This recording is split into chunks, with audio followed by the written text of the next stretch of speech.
ಬೆಳಗಿನ ಬೆಳಕು. ಅರಣ್ಯಕಾಂಡ 10ನೇ ಅಧ್ಯಾಯ 1-10. ತುತ್ತೂರಿಯ ನಾದ ಭಾಗ 3. ನಾವು ಇಡೀ ಇಸ್ರಾಯೇಲರನ್ನು ಒಟ್ಟುಗೂಡಿಸಿದ ಆ ದೀರ್ಘ ನಾದವನ್ನು ಮತ್ತು ನಾಯಕರನ್ನು ಕರೆದ ಆ ಒಂದೇ ತುತ್ತೂರಿಯ ಧ್ವನಿಯನ್ನು ಕೇಳಿದ್ದೇವೆ.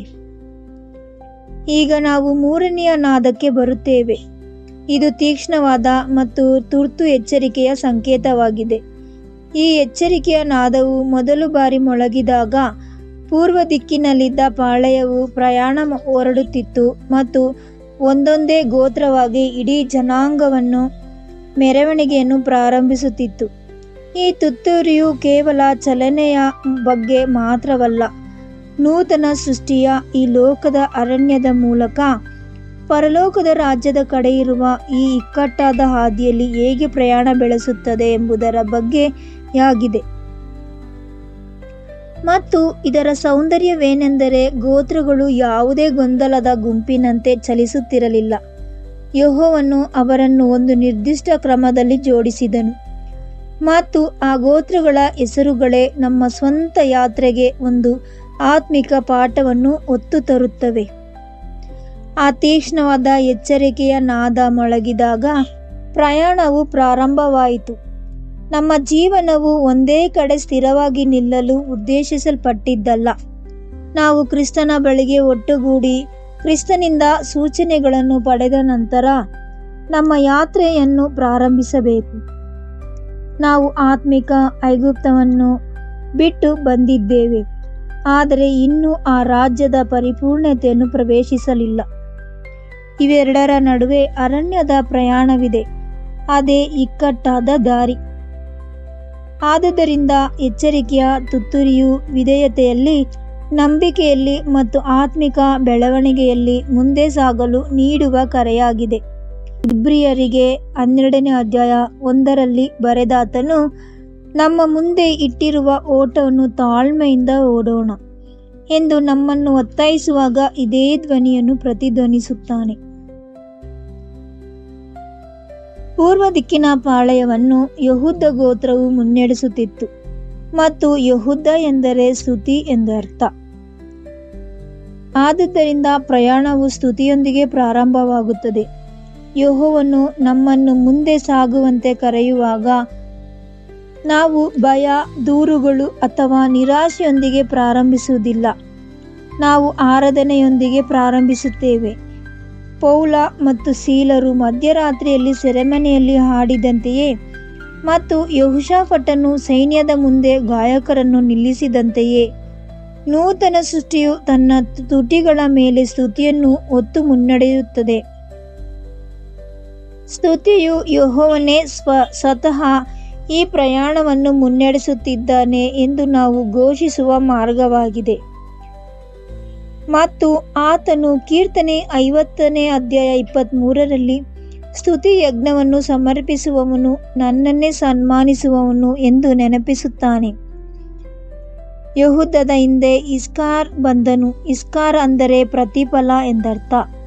ನಾವು ಇಕ್ಕಟ್ಟಾದ ಹಾದಿಯಲ್ಲಿ ನಡೆಯುವಾಗ ಕ್ರಿಸ್ತನಲ್ಲಿ ನಮ್ಮ ಶ್ರಮೆ ಎಂದಿಗೂ ವ್ಯರ್ಥವಾಗುವುದಿಲ್ಲ ಎಂಬುದನ್ನು ನೆನಪಿನಲ್ಲಿಟ್ಟುಕೊಳ್ಳುತ್ತೇವೆ. ಹಾದಿಯು ಕಠಿಣವಾಗಿರಬಹುದು, ಆದರೆ ಜಯ ಹೊಂದುವವರಿಗೆ ಯೆಹೋವನು ಒಂದು ಸ್ವಾಸ್ಥ್ಯವನ್ನು ವಾಗ್ದಾನ ಮಾಡಿದ್ದಾನೆ.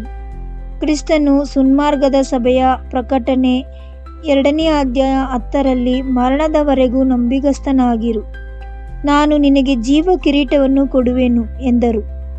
ಯಾತ್ರಿಕರು ಮುಂದೆ ಸಾಗುತ್ತಾನೆ, ಏಕೆಂದರೆ ಆತನು ತನ್ನ ಮುಂದಿರುವ ಪ್ರತಿಫಲವನ್ನು ನೋಡಬಲ್ಲನು. ಮುಂದೆ ಜೆಬುಲೂನ್ ಬಂದನು. ಜೆಬುಲೂನ್ ಎಂದರೆ ನಿವಾಸ ಅಥವಾ ವಾಸಸ್ಥಾನ ಎಂದರ್ಥ. ನಮ್ಮ ನಿರೀಕ್ಷೆಯು ಕೇವಲ ಒಂದು ತಾಣವನ್ನು ತಲುಪುವುದು ಮಾತ್ರವಲ್ಲ, ಬದಲಾಗಿ ಯೆಹೋವನೊಂದಿಗೆ ಸದಾಕಾಲ ವಾಸಿಸುವುದಾಗಿದೆ.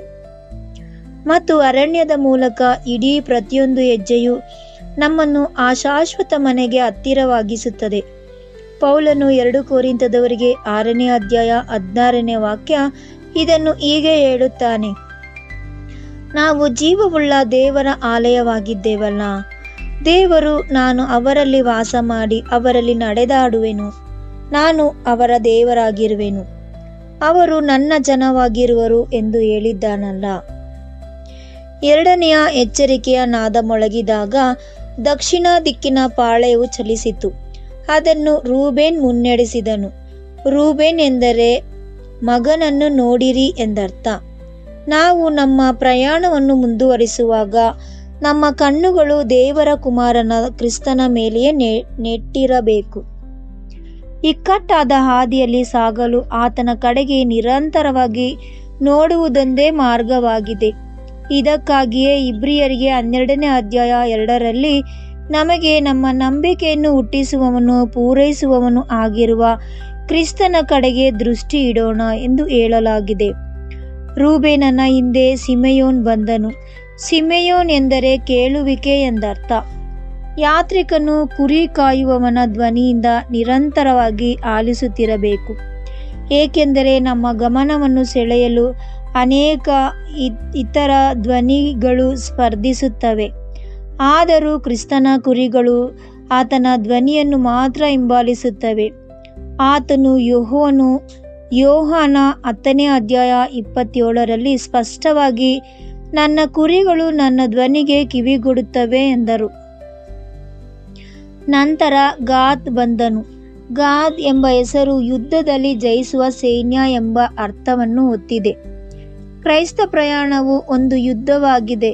ಹಾದಿಯಲ್ಲಿ ಪ್ರಲೋಭನೆಗಳು, ಪರೀಕ್ಷೆಗಳು, ಹಿಂಸೆಗಳು ಮತ್ತು ಆತ್ಮಿಕ ಶತ್ರುಗಳಿರುತ್ತಾರೆ. ಆದರೆ ಪರಿಶುದ್ಧರು ಜಯಶಾಲಿಗಳಾಗಿ ಮುಂದೆ ಸಾಗುತ್ತಾರೆ.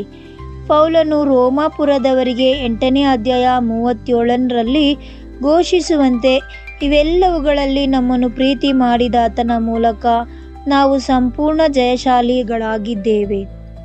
ಪಶ್ಚಿಮ ದಿಕ್ಕಿನ ಪಾಳೆಯವನ್ನು ಎಫ್ರಾಯಿಮ್ ಮುನ್ನಡೆಸಿದನು.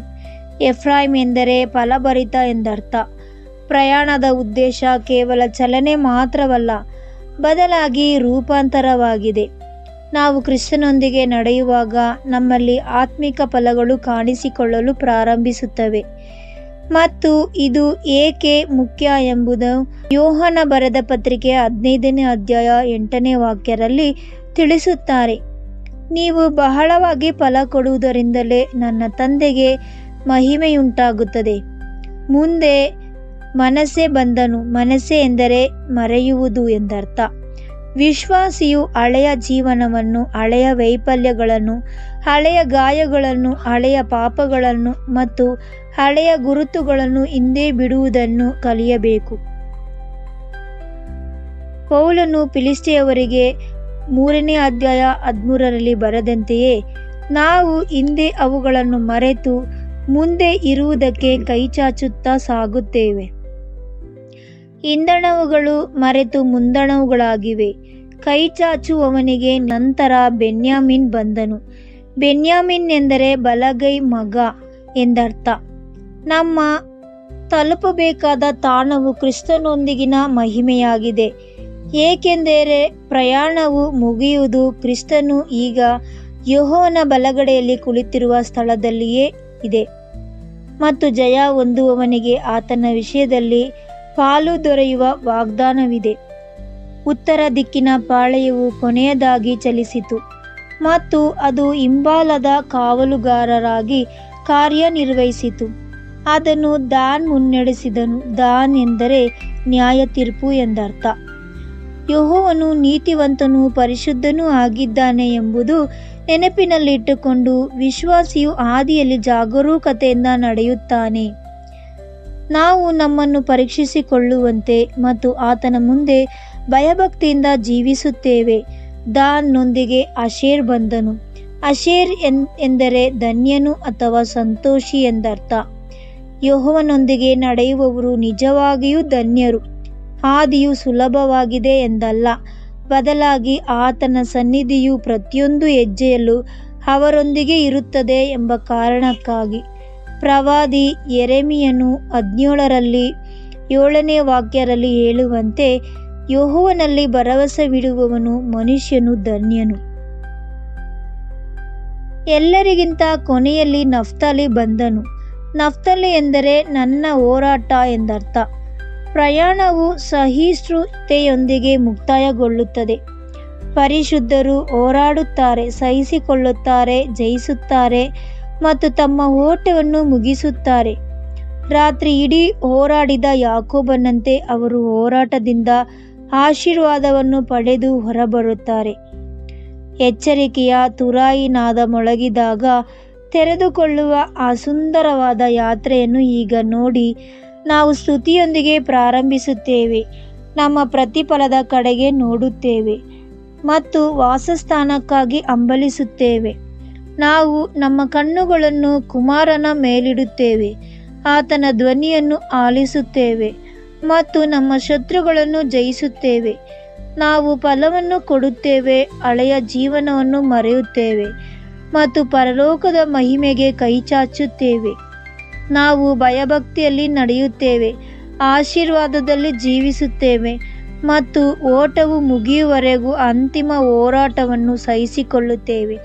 ಈ 12 ಹೆಸರುಗಳು ನಮ್ಮ ಪ್ರಯಾಣವನ್ನು ಬಹಿರಂಗಪಡಿಸುತ್ತವೆ. ಇದೇ ಎಚ್ಚರಿಕೆಯ ತುತ್ತೂರಿಯ ಕರೆಯಾಗಿದೆ. ಪರಿಶುದ್ಧರು ತಮ್ಮ ಆರಾಮದಾಯಕ ಸ್ಥಳವನ್ನು ಬಿಟ್ಟು ಅರಣ್ಯದ ಮೂಲಕ ಮೆರವಣಿಗೆಯನ್ನು ಪ್ರಾರಂಭಿಸಲು ಯೆಹೋವನ ಮೇಘವು ಹೆಜ್ಜೆ ಹೆಜ್ಜೆಯಾಗಿ ಹಿಂಬಾಲಿಸಲು ನೀಡಲಾದ ಆಹ್ವಾನವಿದು. ಕೊನೆಗೆ ನಮ್ಮ ಶಾಶ್ವತ ಮನೆಯಾದ ಆ ನಿತ್ಯವಾದ ವಾಗ್ದಾನ ದೇಶವನ್ನು ನಾವು ಪ್ರವೇಶಿಸುವವರೆಗೂ ಇದು ಮುಂದುವರಿಯುತ್ತದೆ. ತುತ್ತೂರಿ ಮೊಳಗಿದೆ, ಮೇಘವು ಚಲಿಸುತ್ತದೆ. ನಾವು ಎದ್ದು ಆತನನ್ನು ಹಿಂಬಾಲಿಸೋಣ. ಪ್ರಾರ್ಥನೆ. ತಂದೆಯಾದ ದೇವರೇ, ನಮ್ಮನ್ನು ಮುಂದೆ ಕರೆಯುತ್ತಿರುವ ನಿನ್ನ ತುತ್ತೂರಿಯ ಧ್ವನಿಯನ್ನು ನಾವು ಕೇಳುತ್ತಿದ್ದೇವೆ ಮತ್ತು ನಾವು ಎದ್ದು ನಿನ್ನನ್ನು ಹಿಂಬಾಲಿಸಲು ಸಿದ್ಧರಾಗಿದ್ದೇವೆ. ಪ್ರತಿಯೊಂದು ಪ್ರಯಾಣವನ್ನು ಸ್ತುತಿಯೊಂದಿಗೆ ಪ್ರಾರಂಭಿಸುವುದನ್ನು, ನಮ್ಮ ಕಣ್ಣುಗಳನ್ನು ನಿನ್ನ ಕುಮಾರನ ಕ್ರಿಸ್ತನ ಮೇಲಿಡುವುದನ್ನು ಮತ್ತು ಎಲ್ಲಕ್ಕಿಂತ ಹೆಚ್ಚಾಗಿ ಆತನ ಧ್ವನಿಯನ್ನು ಆಲಿಸುವುದನ್ನು ನಮಗೆ ಕಲಿಸು. ಯುದ್ಧದಲ್ಲಿ ನಮ್ಮನ್ನು ಜಯಶಾಲಿಗಳನ್ನಾಗಿ ಮಾಡು, ಹಾದಿಯಲ್ಲಿ ಫಲಭರಿತರನ್ನಾಗಿ ಮಾಡು ಮತ್ತು ಕೊನೆಯವರೆಗೂ ನಂಬಿಗಸ್ತರನ್ನಾಗಿ ಇಡು. ಈ ಅರಣ್ಯದ ಪ್ರತಿಯೊಂದು ಹೆಜ್ಜೆಯಲ್ಲೂ ನಿನ್ನ ಸನ್ನಿಧಿಗೆ ನಮ್ಮೊಂದಿಗೆ ಬರುತ್ತದೆ ಮತ್ತು ನಿನ್ನ ಮೇಘವು ನಮ್ಮನ್ನು ಸುರಕ್ಷಿತವಾಗಿ ಮುನ್ನಡೆಗೆ ನಡೆಸುತ್ತಿದೆ ಎಂಬುದಕ್ಕಾಗಿ ನಾವು ನಿಮ್ಮನ್ನು ಕೊಂಡಾಡುತ್ತೇವೆ. ನಮ್ಮ ಸತ್ಯವಾದ ಮತ್ತು ಶಾಶ್ವತವಾದ ವಾಸಸ್ಥಾನವಾಗಿರುವ ನಿನ್ನ ನಿತ್ಯವಾದ ರಾಜ್ಯದೊಂದಿಗೆ ನಮ್ಮನ್ನು ಕೊನೆಗೆ ತಲುಪಿಸು. ಎಲ್ಲವನ್ನು ಯೇಸುಕ್ರಿಸ್ತನ ಹೆಸರಿನಲ್ಲಿ ಬೇಡಿ ಹೊಂದುತ್ತೇವೆ ನಮ್ಮ ಪರಮ ತಂದೆಯೇ, ಆಮೇನ್.